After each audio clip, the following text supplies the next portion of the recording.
When you begin to really decenter men and fight for your sovereignty, like when that becomes your priority, right? Your safety and your happiness and maintaining self-love becomes your priority.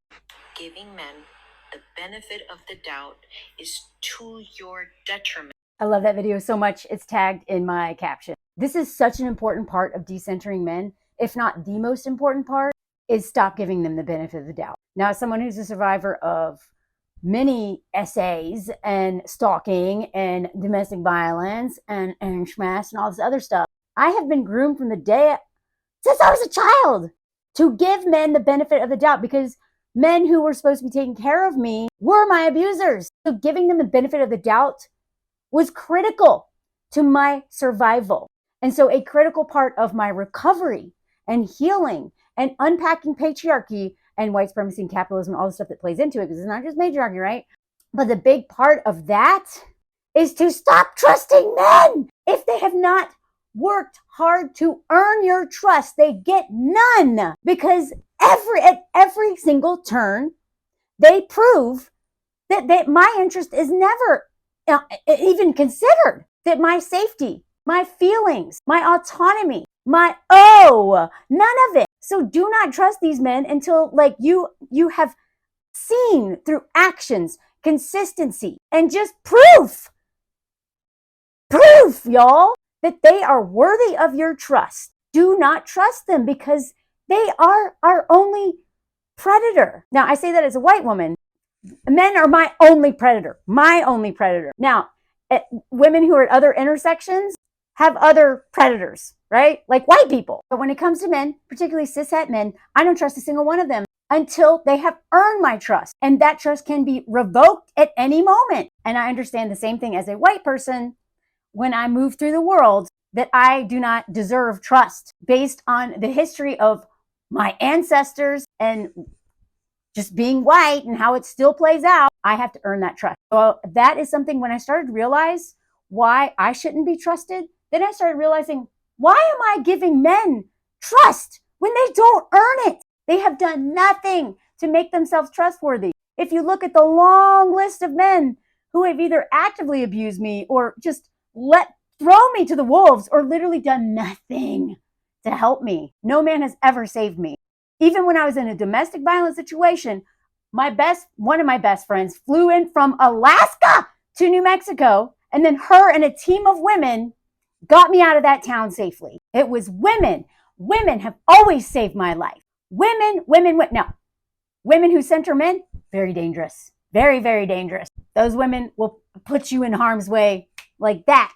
Okay, so I'm not saying that women are innocent, right? But those women have to unlearn all their own internalized misogyny, their patriarchy, all these systems, and heal their codependency and their trauma responses and all that stuff, right? But in my experience, women are the only people who ever protected me. And yet I give men the benefit of the doubt. So I'm going to give you an example of something that seems like really dumb. But when I realized what a big deal it was, I was like, oh my gosh, look at me go. I'm learning. Some dude started following me on Instagram, and immediately went and liked every single video of mine for the last 3 weeks. But it was like boom, boom, boom, boom, boom. Dude wasn't even watching it. Wasn't watching any of it. Wasn't reading any of my captions. None of it. I didn't even think about it. I was like, oh yeah, fork this dude. I don't like the idea of him looking at my life. I blocked him. I block men all the time now. It's one of my favorite things to do is cut off access to me. Now, maybe he's a good guy, but he clearly doesn't understand that he's being creepy by coming on my page. And I checked out his page, and he looks like a single man looking for women based on his profile. You can always tell, single dad, blah, and all of his thirst traps and stuff. When I thought about it, I was like, what? Because of my social conditioning and being groomed from childhood to do this, I didn't want to hurt his feelings. I don't want him to feel bad that he doesn't have access to me. I don't want him to know that I don't trust him, that I'm blocking him. So instead, I will let this person look at photos of me and my husband, of my life, of me at the beach in a bikini.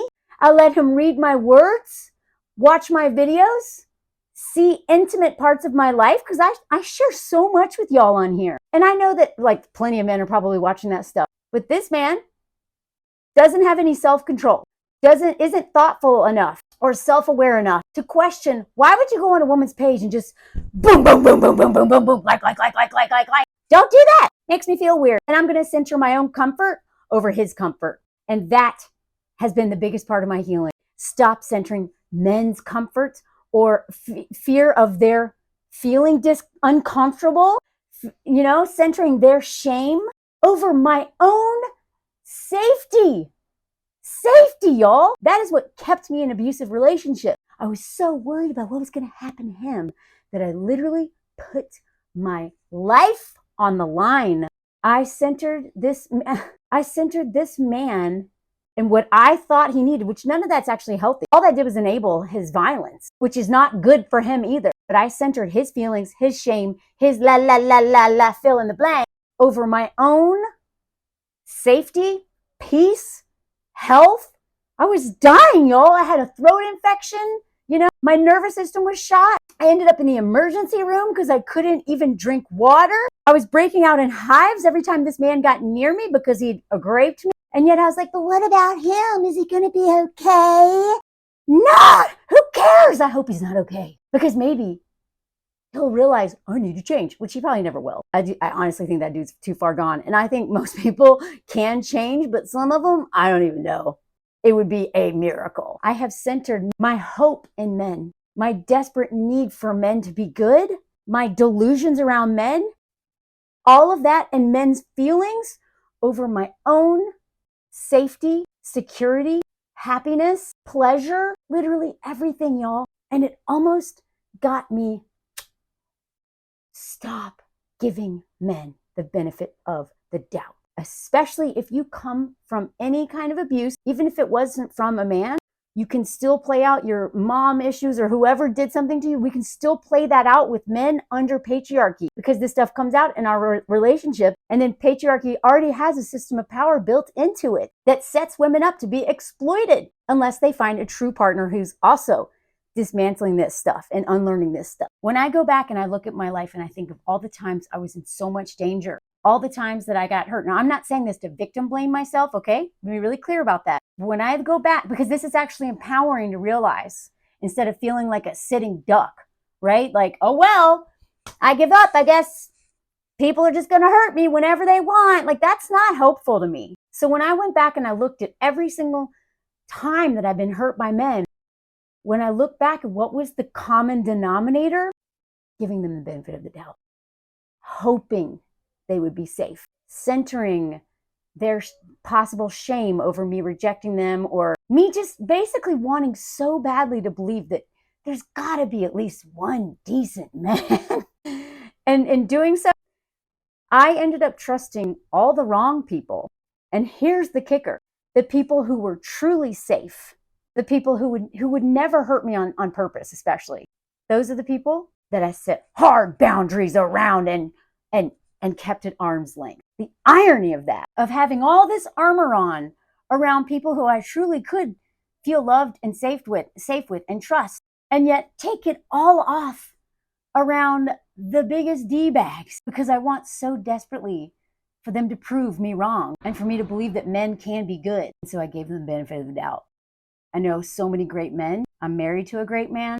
But where all of this started to change was when I stopped letting them exploit my trauma responses, my hope, my self-delusion, my codependency, and instead made them prove to me that they are safe through action, time, and consistency. That right there is a huge part of decentering men, and it changed my life.